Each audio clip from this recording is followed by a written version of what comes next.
Guys, magkape na lang tayo. Hindi lumaban si Basti Duterte. Kung lumaban siya,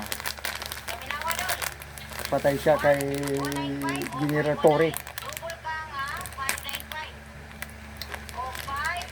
Kalawan si Basti Duterte, mga guys. Kalawan. Kalawan yan, mga guys.